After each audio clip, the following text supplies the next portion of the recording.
پچھلے سالوں کے مقابلے میں دگنے سے زیادہ لوگ جو ہیں اس سال انہوں نے مختلف طریقوں سے اپنی جائیداد پراپرٹی جو کچھ بھی اثاثہ ان کے پاس تھا اسے اونے پونے میں بیچ کے یہاں سے لیبیا اور ایجپٹ کے ذریعے سدرن یورپ میں اور یورپ کی طرف دوڑنے کی کوشش کی. جب گریس کے ساحل کے اوپر ایک بہت بڑی ٹریجڈی ہوئی جس میں مر جانے والوں میں سے اندازاً بتایا جاتا ہے سب سے زیادہ تعداد پاکستانیوں کی تھی, 700-750 لوگوں کا جو کشتی غرقاب ہوئی اس میں تقریباً 400 سے 500 جو ہیں وہ پاکستانی تھے.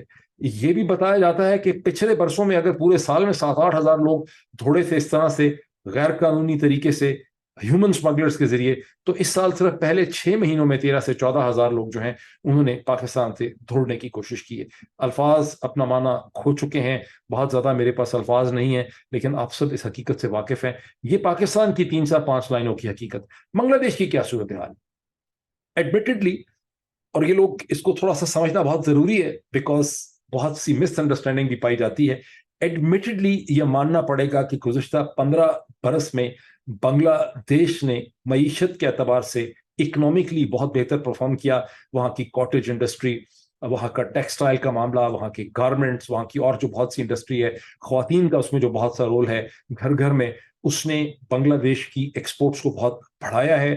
بنگلہ دیش کے فارن ایکسچینج ریزروز بہت بہتر ہیں, اور بنگلہ دیش کو ایک اور بھی بہت بڑا فائدہ یہ ہے کہ پاکستان اور ہندوستان کے مقابلے میں جو فیڈرل فریم ورکس ہیں, فیڈریشنز ہیں, بنگلہ دیش ایک سنگل لسانی ایتھنک یونٹ ہے جہاں پر ایک زبان ہے, ایک کلچر ہے, زیادہ تر لوگ مسلمان ہیں.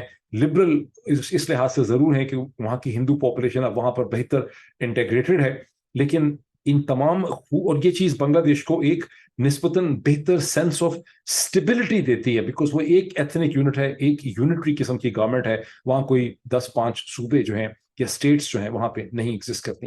لیکن اس کے باوجود بنگلہ دیش ایک خوفناک ڈکٹیٹرشپ ہے جہاں پر ایک عورت, ایک پارٹی اور اس کے چند کرونیز اور اس کے سپورٹرز جو ہیں وہ گزشتہ کئی برسوں سے, 15 برس سے زیادہ سے حکومت کر رہے ہیں. وہاں الیکشن اور ڈیموکریسی ایک ڈرامہ ڈھکوسلا ہے. الیکشن مینج کیے جاتے ہیں, ٹوٹلی میننگ لیس ہوتے ہیں. اپوزیشن کو اور اپوزنگ پوائنٹ آف ویو کو کچل کے رکھ دیا گیا ہے. بہت ہی ظالمانہ طریقے کی ایک حکومت ہے جسے کبھی نیو دلی کی سپورٹ ہوتی ہے, کبھی چین کی سپورٹ ہوتی ہے, اور اس وقت ہندوستان اور چین کے درمیان میں اپنے آپ کو لیوریج کرنے کی کوشش کی جا رہی ہے تاکہ کوئی ہماری فارم آف گورنمنٹ کو ڈسٹرب نہ کر سکے.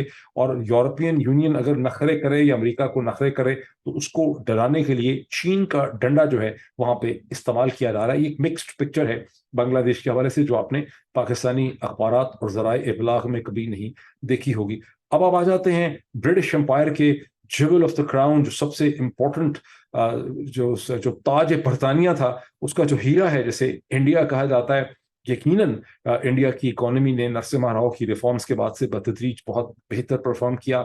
آج ہندوستان دنیا کی تیسری چوتھی بڑی, غالباً چوتھی بڑی اکانومی ہے. برطانیہ کو, برٹش امپائر کا جو بچا کچا ٹکڑا ہے اسے پیچھے چھوڑ چکی ہے. آبادی دنیا میں سب سے زیادہ ہے, 1.4 بلین کی آبادی ہے. لیکن ہندوستان کی ایکسپورٹس پہ بہت اضافہ ہو چکا ہے, اس کی انڈسٹری بہتر پرفارم کر رہی ہے. There are hundreds of ways of describing India.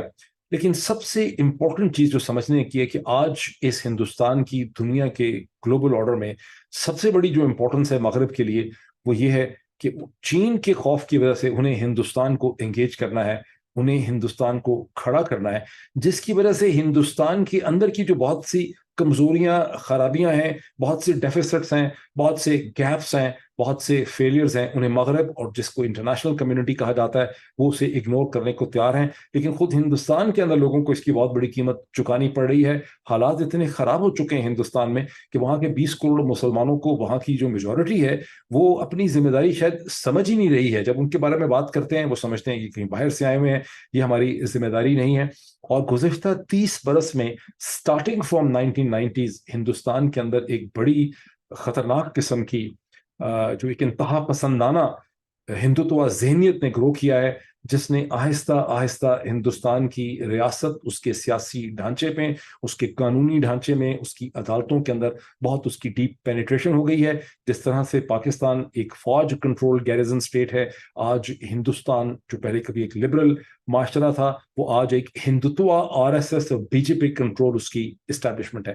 یہ ہندوستان کی صورتحال ہے. باوجود ان بہت سی خرابیوں کے، گیپس اینڈ ڈیفیسٹس کے، ہندوستان بہرحال ایک فنکشننگ ڈیموکریسی ہے. ان لائک بنگلہ دیش اینڈ پاکستان، ہندوستان ایک جمہوریت ہے جہاں کریڈیبل الیکشن ہوتے ہیں، الیکشن کے ذریعے ٹرانسفر آف پاور ہو سکتی ہے.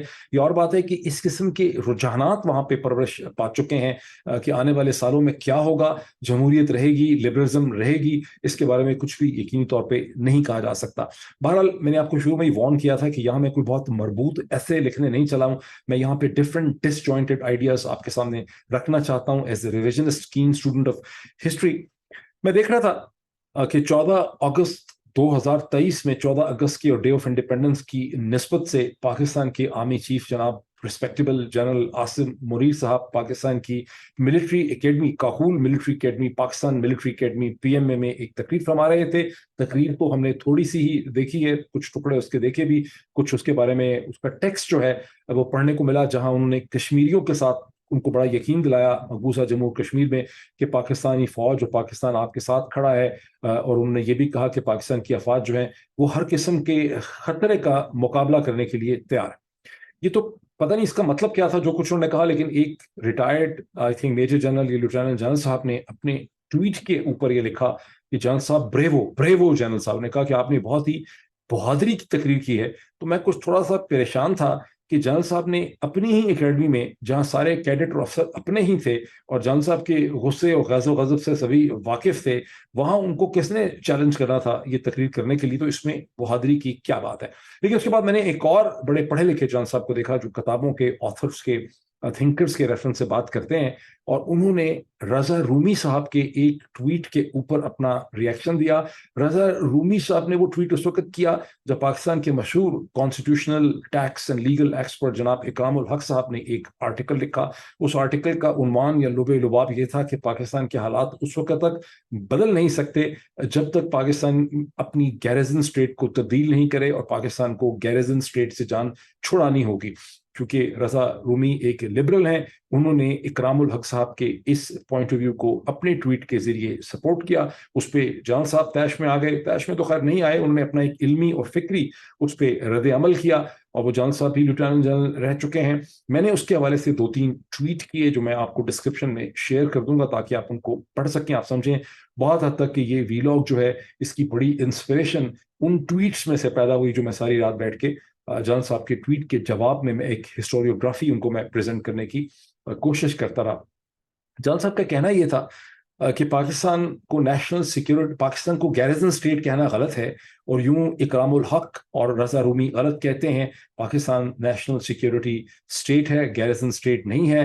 گیریزن اسٹیٹ تو برما، میانمار یا نارتھ کوریا ہوں گے جہاں کہ ملٹری انڈسٹریل کمپلیکس ہے، اور پاکستان تو ایک نیشنل سیکیورٹی اسٹیٹ ہے. اور اس حوالے سے انہوں نے 2 ٹرمز یوز کی. انہوں نے کہا یہ نیشنل سیکیورٹی اسٹیٹ اس لیے بن گیا کیونکہ، اور وہ نے کہا کہ یہ اسرائیل، پاکستان اور اسرائیل، یہ بہت انٹرسٹنگ، انہوں نے کہا کہ پاکستان اور اسرائیل دونوں نیشنل سیکیورٹی اسٹیٹس ہیں. اس پہ پھر میں آتا ہوں کہ پاکستان اور اسرائیل کیا ایک طرح کی اسٹیٹس ہیں کہ نہیں ہے. لیکن پاکستان اس لیے نیشنل سیکیورٹی اسٹیٹ بن گیا کہ ایک انجسٹ ڈویژن ہوئی برٹش انڈیا کی، اور اس کے ہاسٹائل نیبر ہیں، اور ہاسٹائل نیبر سے ان کا اشارہ ظاہر ہندوستان کی طرف ہے. پہلے تو میں اس چیز پہ آؤں کہ انہوں نے کہا کہ نیشنل سیکیورٹی اسٹیٹ پاکستان ہے اور گیریزن اسٹیٹ پاکستان نہیں ہے. کچھ انہوں نے ملٹری انڈسٹریل کمپلیکس کا بھی وہاں پہ اشارہ یا ذکر کیا. میں سوچ میں پڑ گیا، رات کو میں نے بڑا لکھا ہے اس کے اوپر، میں سوچ میں پڑ گیا کہ جب جنرل آئزن ہار جب وہ پریزیڈنٹ بن گئے، آئزن ہار امریکہ کے صدر تھے 1950s میں، سیکنڈ ورلڈ وار کے بعد الیکٹڈ پریزیڈنٹ بنے، اپنی پارٹی کے ٹکٹ کے اوپر آئے، بہت پاپولر پریزیڈنٹ تھے. اور اس سے پہلے دوسری جنگ عظیم میں جو الائڈ فورسز تھیں، امریکہ، برطانیہ، کینیڈین، آسٹریلین، ان فورسز کے وہ یورپ کے اندر الائڈ کمانڈر تھے، یعنی الائڈ فورسز کے وہ سپریم کمانڈر تھے، سپریم کمانڈر دی الائڈ فورسز. تو پریزیڈنٹ جنرل آئزن ہار نے یہ ٹرم استعمال کی ملٹری انڈسٹریل کمپلیکس. وہ حالانکہ تو جنرل تھے، لیکن وہ سمجھتے تھے کہ امریکہ کی فورن پالیسی کو اور اس کی ڈومیسٹک، خاص کر کے فورن پالیسی کو، امریکہ کا ملٹری انڈسٹریل کمپلیکس جو ہے اس نے ہائی جیک کیا ہے. اس کی جو گرفت ہے امریکہ کی پالیٹکس میں، اسے توڑنے کی ضرورت ہے. وہاں سے یہ ٹرم چلی.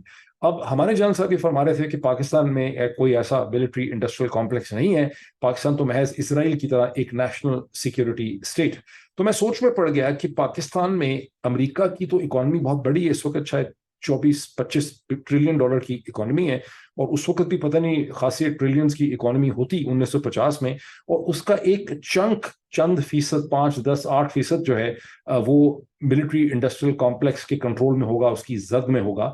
پاکستان کو جب ہم دیکھتے ہیں بغیر کسی مبالغے کے تو ہمیں لگتا ہے کہ پاکستان کا سب سے بڑا جو ریئل اسٹیٹ کا جو جزو ہے وہ ملٹری اس کے کنٹرول کرتی ہے. D H as district housing authorities, یعنی ڈیفنس ہاؤسنگ اتھارٹیز کی شکل میں ہم دیکھتے ہیں. اس کے ٹرانسپورٹ اور لاجسٹک میں ہمیں نیشنل لاجسٹک سیل نظر آتا ہے.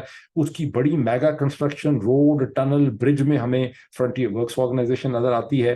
اس کی ایگریکلچر کے اندر ہمیں فوجی فرٹیلائزر، ایف ایس سی اور اس طرح کی بڑی بڑی بہت بڑے جائنٹ کانگلومیریٹس اور کمپنیز نظر آتے ہیں، جن کی آگے 8-10 کمپنیز ہیں. ہمیں اس کے اسکول سسٹم کے اندر بہت زیادہ ایجوکیشن میں، اسکول میں، کالجز میں ہمیں بہت زیادہ ملٹری کا امپرنٹ نظر آتا ہے.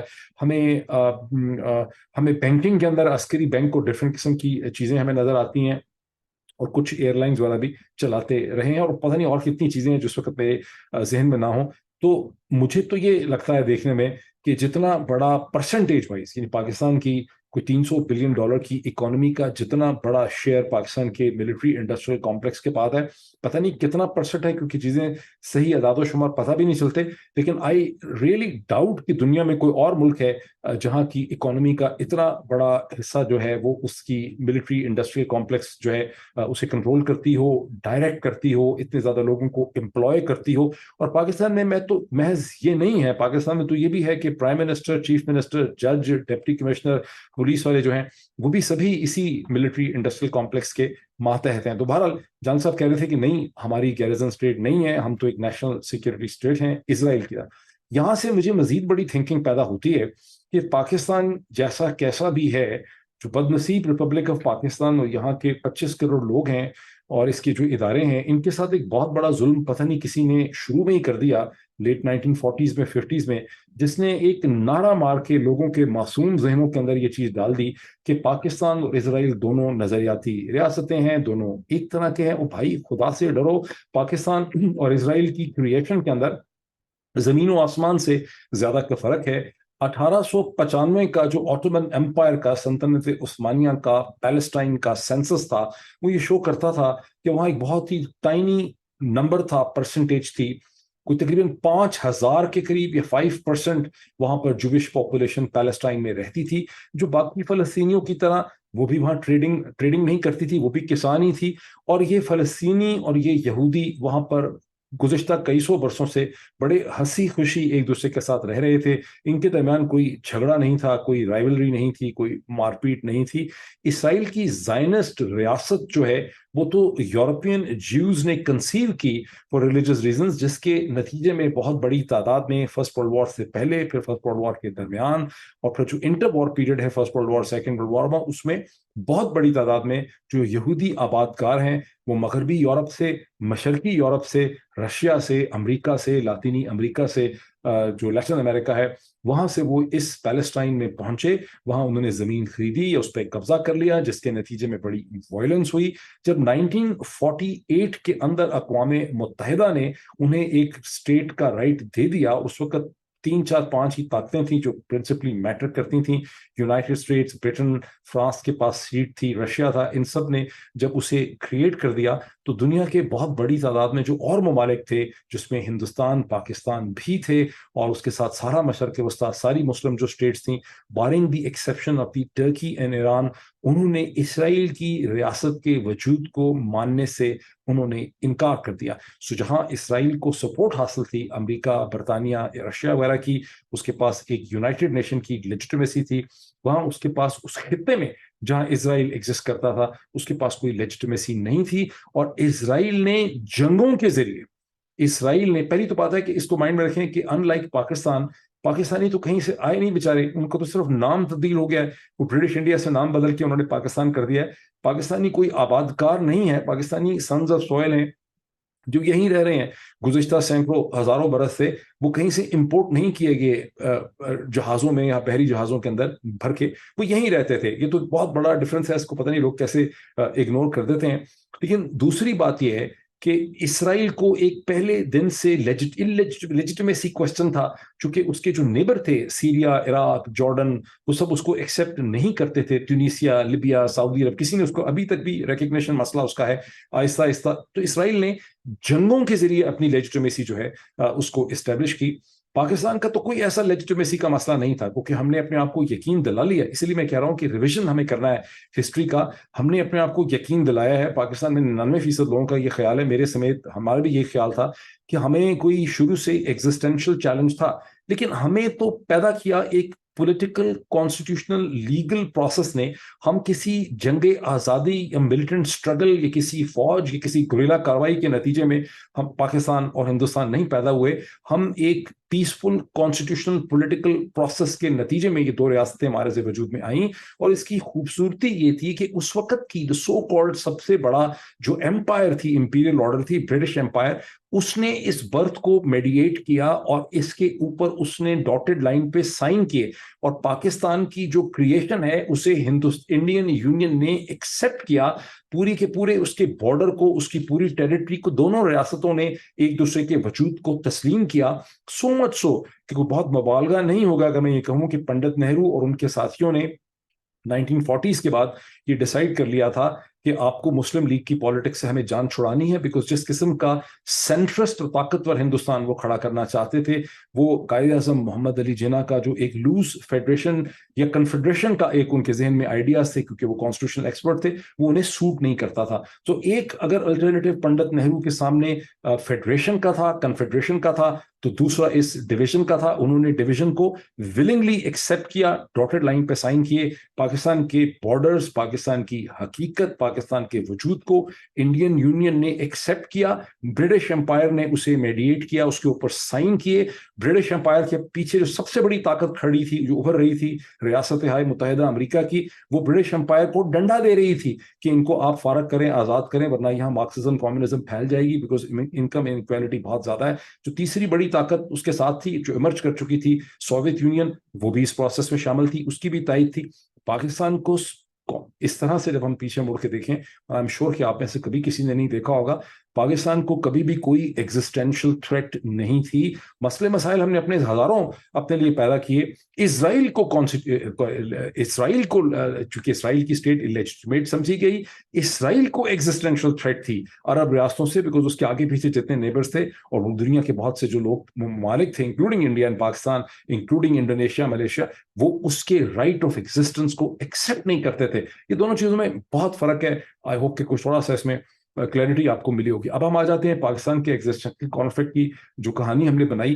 کشمیر پہ یس بہت دردناک، بہت پینفل جھگڑا ہندوستان کے ساتھ، لیکن کشمیر کے ڈسپیوٹ کو آپ بارڈر ڈسپیوٹ کہہ سکتے ہیں، ٹیریٹوریل ڈسپیوٹ کہہ سکتے ہیں، پاپولیشن کو پوزیس کرنے کا ڈسپیوٹ کہہ سکتے ہیں، ایک لیگلسٹک کانسٹیٹیوشنل اس کو جھگڑا کہہ سکتے ہیں. کشمیر ایگزسٹینشل کانفلکٹ نہیں بن سکتا پاکستان کے لیے، ہم اس کے اوپر کتنی ہی شاعری کیوں نہ کریں، اس لیے کہ کشمیر کی ڈینائل جو ہے وہ پاکستان کی رائٹ آف ایگزسٹنس کو اور پاکستان کی سوورینٹی کو یا پاکستان کی ٹیریٹوریل انٹیگریٹی کو ختم نہیں کرتی.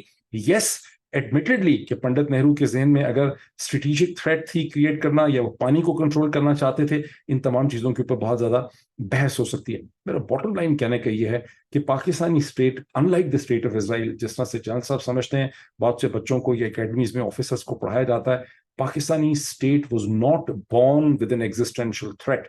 یہ ہم نے اپنے آپ کے ذہنوں میں یہ بات ڈالی ہوئی ہے. We were born with secure borders from all sides. 1971 ہماری بیوقوفیاں، ہمارے پولیٹیکل ہمارا جو فیلئر ہے پروسیس کا، کہ ہم نے اتنی بڑی ایک ایتھنیسٹی اور ایک قوم کے ساتھ پولیٹیکل ایڈجسٹمنٹ نہیں کی. بنگلہ قوم کی بات کر رہا ہوں، جس کے ساتھ ہمیں پولیٹیکل کنٹینیوسلی نیگوسیشن کرنی تھی، جس طرح سے ہر ڈیموکریسی کے اندر ضرورت ہوتی ہے. جب پاکستان 1958 میں گیرزن اسٹیٹ بن گیا تو ایسٹ و ویسٹ پاکستان کی پالیٹکس جو ہے وہ بہت خراب ہو گئی اور کبھی سنبھلی نہیں. جب کوئی جنرل صاحب، کوئی مفکر پاکستان کا، کوئی ٹیلی ویژن کا پرسن، کوئی اینکر پرسن میری طرح کا یہ کہتا ہے کہ ہمیں نیشنل سیکیورٹی اسٹیٹ ہے, ہمیں ہماری سیکیورٹی کو بڑا خطرہ اور تھریٹ ہے, تو وہ بات کو اسی طرح سے بغیر کرٹیکل ایگزامینیشن انالیسس کی ہم ایبزارب کر لیتے ہیں. سوال یہ ہے کہ نیشنل سیکیورٹی کو تو دنیا نے ریڈیفائن کر دیا ہے. خود پاکستان کے ادارے میں جانتا ہوں کہ اس کو ریڈیفائن کرنے کی کوشش کر رہے ہیں کہ نیشنل سیکیورٹی کوئی صرف بارڈرز کی سیکیورٹی نہیں ہے, نیشنل سیکیورٹی کوئی صرف ٹیریٹری کی, زمین کی سیکیورٹی نہیں ہے.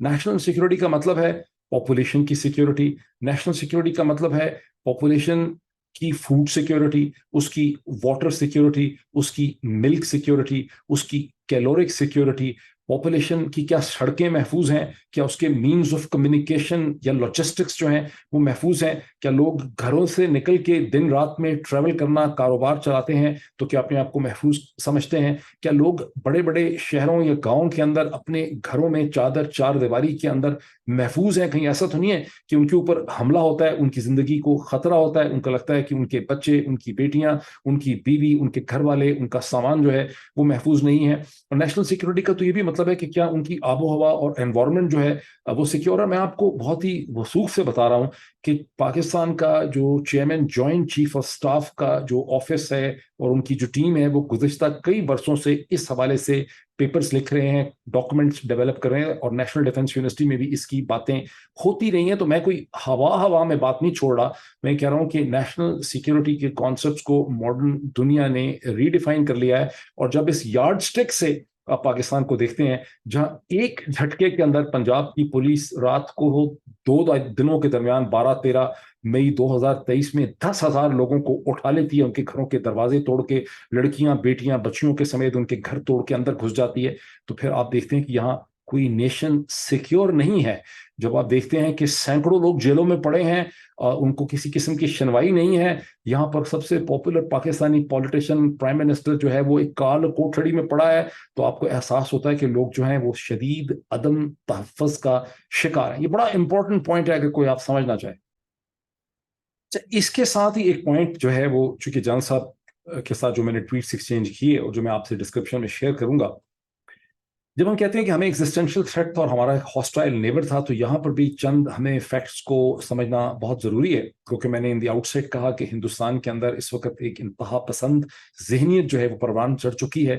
1990 کے بعد سے وہاں مسلسل RSS BJP کا جو رائز ہے, اس کی جو انڈین اسٹیبلشمنٹ پینیٹریشن ہے, اور پہلی دفعہ وہاں پر ایک ایسی سیاسی سوچ ہے جو پاکستان کے وجود ہی کو ڈینائی کرتی ہے. اس کے بہت سے اثرات آپ کو ہندوستان کے اندر نظر آ رہے ہیں.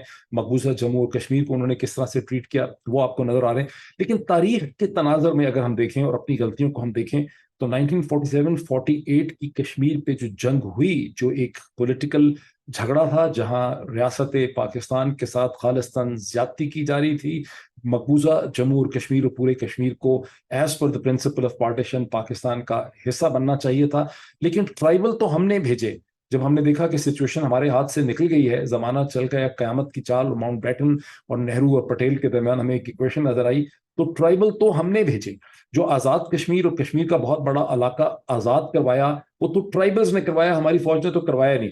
وہ تو اس وقت ہماری فوج انگریز افسران کے کنٹرول میں تھی, جب قائد اعظم محمد علی جناح نے اپنی ہی فوج کو یہ کہا کہ آپ آگے جائیں, ٹرائبلز کی مدد کریں, تو انہوں نے صاف اس کا جواب دے دیا. کئی ہفتوں مہینوں کی ایفرٹ کے بعد پاکستان کی فوج جو ہے وہ ٹرائبلز کو کور دینے کے لیے آئی. اتنی دیر تک ہندوستان کی فوج نے خاصی دیر سے ان کو لڑ کے سری نگر سے نکال کے مظفر آباد کے قریب تک پہنچا دیا تھا, اور آج بھی وہ بارڈر لائن آف کنٹرول جو ہے وہ بائی اینڈ لارج وہی ہے. بٹ پوائنٹ کیا ہے؟ پوائنٹ یہ کہ 47-48 کی جو بہت بڑی ایک آلموسٹ 1 سال کی جو جنگ ہوئی ہے 9 مہینے کی ہندوستان پاکستان کے درمیان, وہ جنگ ہم نے شروع کی, مطلب in terms of battle ground.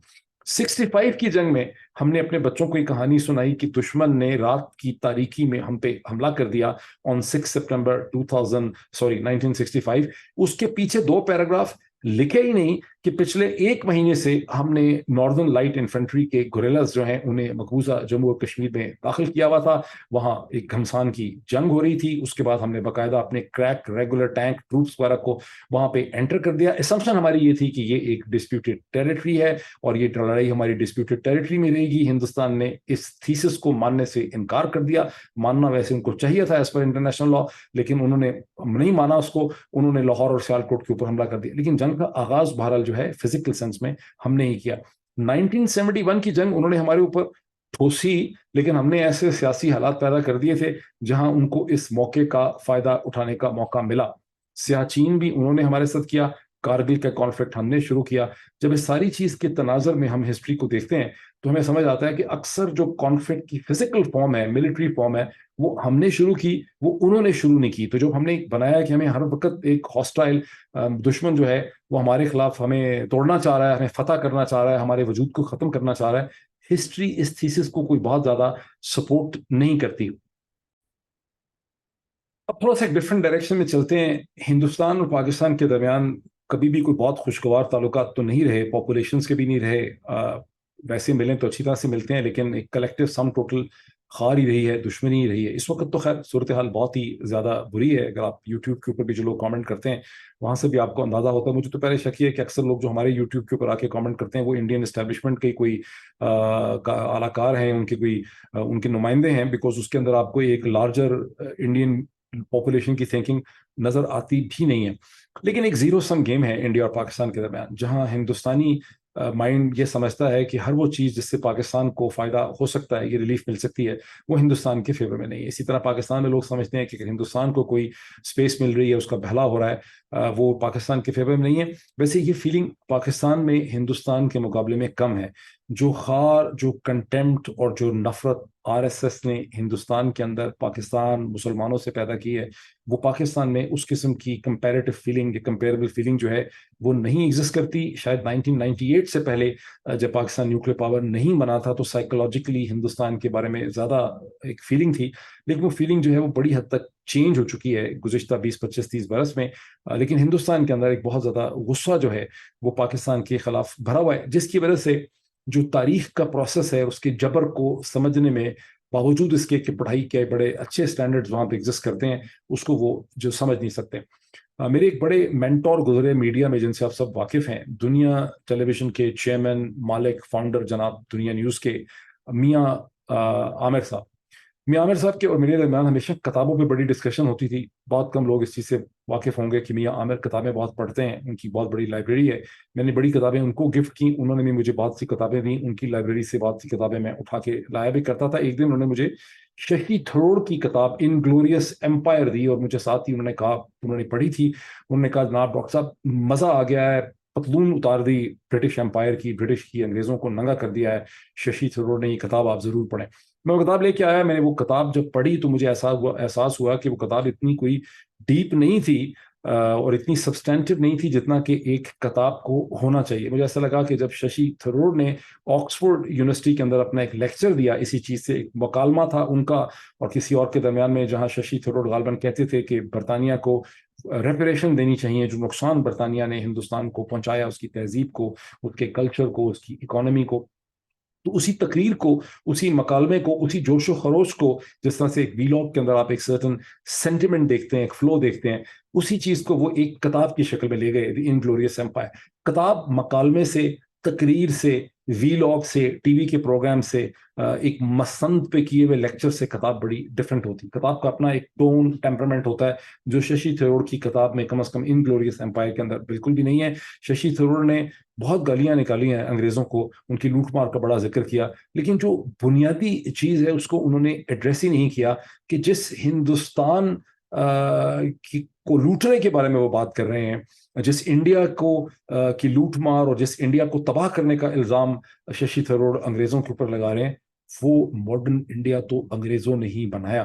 انگریزوں کے آنے سے پہلے اور برٹش ایسٹ انڈیا کمپنی اور برٹش کراؤن سے پہلے اس قسم کی کوئی ماڈرن انڈین نیشن جو ہے وہ بر صغیر ہندوستان، پاکستان میں ایگزسٹ نہیں کرتی تھی. اس کا تو تمام تر صحرا جو ہے آپ کو انگریزوں کو ہی دینا پڑے گا. یہاں پر بھی کچھ ڈس جوائنٹڈ قسم کی تھاٹس ہیں، لیکن بہت سی چیزیں انگریزوں نے کی. لیکن پرنسپلی طور پر انگریز جو ہے انہوں نے ایک ٹیکنالوجیکل پلیٹ فارم کھڑا کر دیا 18ویں صدی کے بعد سے، خاص کر کے 19ویں صدی کے بعد سے، جب پہلے تو چونکہ وہ ایک کمپنی تھی وہ ایک آرڈر تھا, پولیٹیکل آرڈر تھا, ایک ملٹری آرڈر تھا, پولیٹیکل اینڈ ٹریڈنگ آرڈر تھا. تو اس نے جیسے جیسے ہندوستان کے ڈفرینٹ علاقے فتح کیے, وہاں پہ ڈفرینٹ کانٹریکچوئل ریلیشن شپ انہوں نے ڈیولپ کیے, تو وہ ہندوستان کو اکٹھا کرتے چلے گئے. اس سے پہلے ہندوستان میں مختلف چھوٹی بڑی ریاستیں تھیں جہاں لوگ اپنی اپنی بولی, اپنی اپنی زبان, اپنے طرح سے مذہب کو دیکھتے تھے. ان کی اپنی ایک سینس آف آئیڈینٹی تھی. پنجابی, سندھی, بلوچی, پٹھان, مدراسی, گجراتی, مہاراشٹرا, بنگالی, دکن کے لوگ, تامل, یہ سب کبھی ایک قوم نہیں تھے.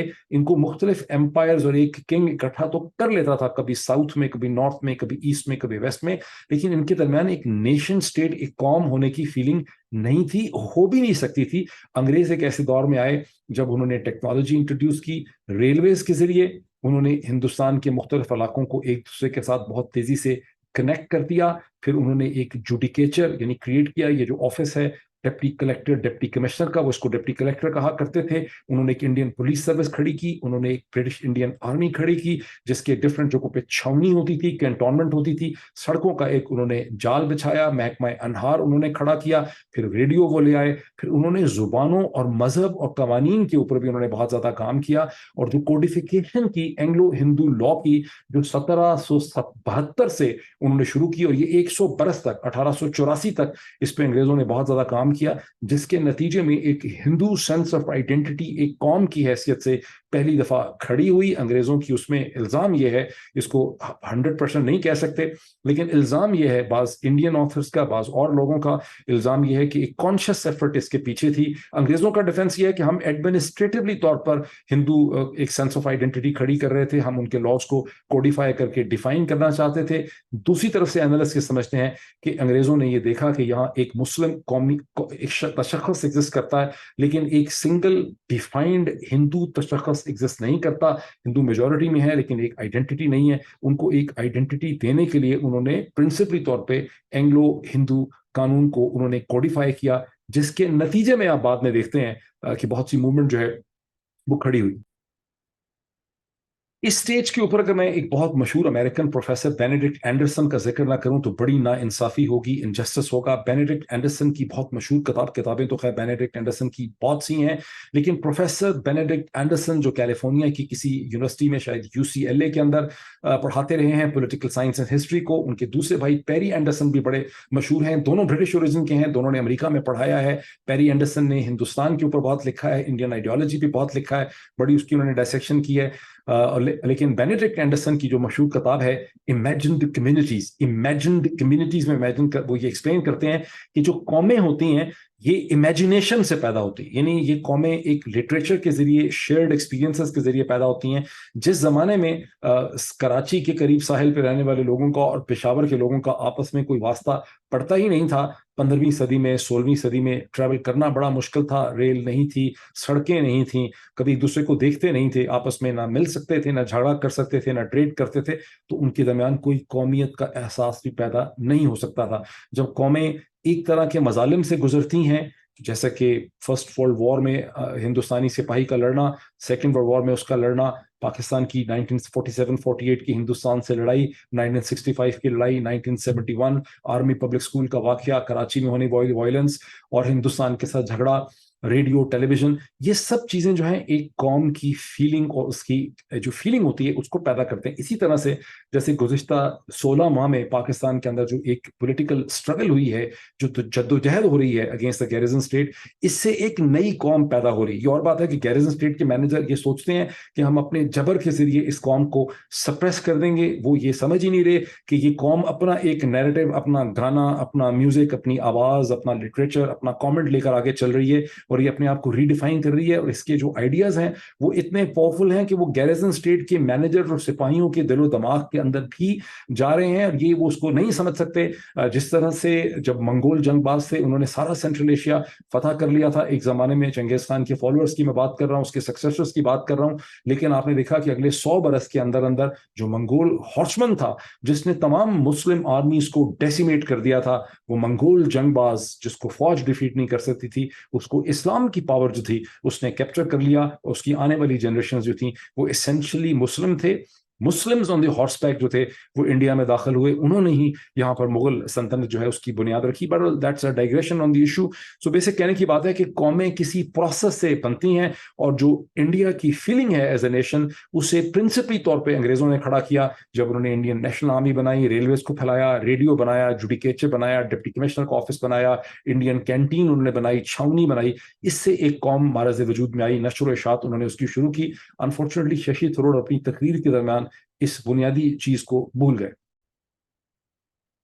پچھلے 24 گھنٹے کے اندر پاکستان میں لوگوں نے ایک جملہ بہت سنا, بہت دہرایا بھی ہے, بہت زیادہ ٹیلی ویژن پہ اس کا ذکر کیا گیا کہ کیسے ہمارے جو اجداد تھے اور ہمارے جو جنریشن تھی, انہوں نے کتنی قربانیاں دیں انہوں نے پاکستان کو حاصل کرنے کے لیے. اور جب اس کا ذکر کیا جاتا ہے تو پھر جب پنجاب کی پارٹیشن سے جو لٹی پٹی ٹرینز ایسٹ پنجاب سے آ رہی ہیں یا ویسٹ پاکستان پنجاب سے ایسٹ پنجاب کی طرف جا رہی ہیں, جو لاشیں پڑی ہیں, جو کھوپڑیاں پڑی ہیں, ان کی تصاویر جو ہے وہ دکھا دی جاتی ہیں, اور نوجوان جو ہیں وہ بالکل اسی میں رہ کے پھنس جاتے ہیں, ان کو سمجھ نہیں آتی کہ اس کا مطلب کیا ہے, اور وہ سمجھتے ہیں کہ شاید لاکھوں لوگ جو ہیں وہ ہندوستان پاکستان کی جو ایک فریڈم اسٹرگل ہے اس کے نتیجے میں ان کی جانیں ضائع ہوئیں, وہ مارے گئے. ایسا بالکل بھی نہیں ہوا. یہ جو سارا قتل عام ہوا, یہ جو جینوسائیڈ ہوا انتہائی بدنصیبی سے, جس میں 1 ملین سے زیادہ 10 لاکھ سے زیادہ لوگوں کی جانیں ضائع ہوئیں, یہ تو بدنصیبی اس وقت ہوئی جب پارٹیشن پلان میں کانگریس نے یہ ڈیمانڈ کیا کہ پنجاب اور بنگال کو بھی اسی طرح سے ڈیوائڈ کرنا چاہیے جس طرح سے برٹش انڈیا کو ڈیوائڈ کیا جا رہا ہے. حالانکہ پنجاب اور بنگال کی اپنی جو وحدت تھی اور تشخص تھا اور ان کی جو یونٹی تھی وہ ہندوستان برٹش انڈیا کی یونٹی سے بہت پرانی تھی. برٹش انڈیا صرف 100 سال 110 سال پرانی ایک پولیٹیکل اینٹی تھی. اس سے پہلے اس کا تاریخ میں کوئی وجود نہیں تھا, جو کہ میں نے بھی آپ کو ایکسپلین کرنے کی کوشش کی ہے. جو سمجھ جائے اس کا بڑا بھلا, جو نہ سمجھ جائے اس کا بھی بھلا. لیکن بنگال اور پنجاب تاریخی اینٹیز تھیں, اپنی لنگوسٹک یونٹ تھے, ان کے اندر ہندو, مسلمان, سکھ سبھی رہتے تھے. لیکن اپنے پارٹیشن کے غصے کے اندر جب یہ آرگومنٹ بنایا گیا جس سے کہ ماؤنٹ بیٹن نے ایگری کیا اور ڈسٹرکٹ وائز ان کو ڈیوائڈ کیا گیا, تو وہاں سے وہ نفرت پیدا ہوئی جس کے نتیجے میں آپ نے وہ جینوسائیڈ اور وہ قتل عام دیکھا جس میں 10 لاکھ لوگ مارے گئے. اور یہ سارا کا سارا جو قتل و خون کا جو ڈرامہ تھا, خون کی جو ہولی ہے, یہ 1947 کے بعد شروع ہوئی. تو ایز سچ جو کریشن ہے انڈیا پاکستان کی اسٹیٹس کی, اس کے درمیان میں کوئی بلڈ بات نہیں ہے, وہاں کوئی پاپولیشن کی لڑائی نہیں ہے, وہاں کوئی سول وار نہیں ہے. یہ سارا قتل عام بنگال اور پنجاب کے فرنٹیئرز کے اوپر جو ہوا, یہ بیسکلی طور پہ ہوا on the insistence of the division of Punjab and Bengal. یہ بہت بڑا سبجیکٹ ہے, اس کے اوپر بہت زیادہ بولا جا سکتا ہے. لیکن کوشچن یہ ہے کہ جب لوگ یہ کہتے ہیں کہ ہم نے انڈیپینڈنس ڈے آف انڈیپینڈنس منایا جا رہا ہے, آج جب ہندوستان میں منایا جا رہا ہے, پاکستان اس سے پہلے منا چکا ہے, آئی ڈونٹ نو بنگلہ دیش تو ظاہر ہے ایک اور دن میں مناتے ہیں کہیں اپنا. تو یہ جو آزادی کے دن کا تصور ہے, آزادی کس چیز سے ہمیں چاہیے تھی؟ ہمیں آزادی انگریزوں سے, کیونکہ کانگریس کو شاید امپیریل برٹش سے آزادی چاہیے تھی, مسلم لیگ و مسلمانوں کو ہندوؤں سے اور کانگریس سے آزادی چاہیے تھی. لیکن اس سے پہلے یہ 1940 اور 47 کے درمیان کا جو ٹینس ڈائلاگ ہے, اگر اس کو ہم نکال دیں 6-7 سال کے ٹائم پیریڈ کو, تو جو اس سے پہلے کی 50 سال کی اسٹرگل ہے, اس سے پہلے کی کم از کم 40 سال کی جو اسٹرگل ہے, وہ تو ساری اسٹرگل ہے بہتر ہیومن رائٹس کے لیے, ایکویلٹی کے لیے, بہتر گورننس ماڈل کے لیے, انسانی حقوق کے لیے, سیلف گورننس کے لیے, بہتر لیگل کانسٹیٹیوشنل اسٹرکچرز کے لیے, ڈیولیوشن آف پاور کے لیے کہ وائس رائے کے پاس یہ پاور نہیں ہونی چاہیے اور ہم نے اس کو ریفارم کرنا ہے, یہ لوکل الیکٹڈ ریپرزنٹیٹیو جو ہیں ان کے پاس پاور ہونی چاہیے. میں آپ کو تھوڑا سا بتاؤں گا, آپ میں سے جو تھوڑے سے لا میں انٹرسٹڈ اسٹوڈنٹس ہیں, بہت امپورٹنٹ آپ کے لیے پوائنٹ ہے. ایک چیز ہے جس کو کہتے ہیں گورنمنٹ آف انڈیا ایکٹس. پہلا جو گورنمنٹ آف انڈیا ایکٹ ہے وہ ایسٹ انڈیا کمپنی نے برٹش کراؤن سے پہلے نکالا 1833 میں, 1857-58 سے پہلے 1833 میں پہلا گورنمنٹ آف انڈیا ایکٹ آیا جس کو والبن سینٹ ایکٹ بھی کہتے ہیں. دوسرا 1858 میں آیا جب کراؤن نے British India East India Company سے ہندوستان کی باغ دوڑ سنبھال لی after the failure of the war of independence of the ہندوستانی, جس کو سپاہیز میوٹنی بھی کہتے ہیں. تیسرا جو گورنمنٹ آف انڈیا ایکٹ ہے وہ 1909 میں آیا, یعنی 20ویں صدی کے شروع میں. اس کے فوراً بعد چوتھا آیا 1912 میں, پانچواں آیا 1915 میں, پھر 1919 میں ایک گورنمنٹ آف انڈیا ایکٹ آیا, پھر 1921 میں ایک گورنمنٹ آف انڈیا ایکٹ آیا, اور پھر آخری گورنمنٹ آف انڈیا ایکٹ آیا 1935 کے اندر, جس کو بہت مشہور کہتے ہیں. کہ ذرا سا آپ ٹائپ کریں اس کا پورا متن آپ کو مل جائے گا,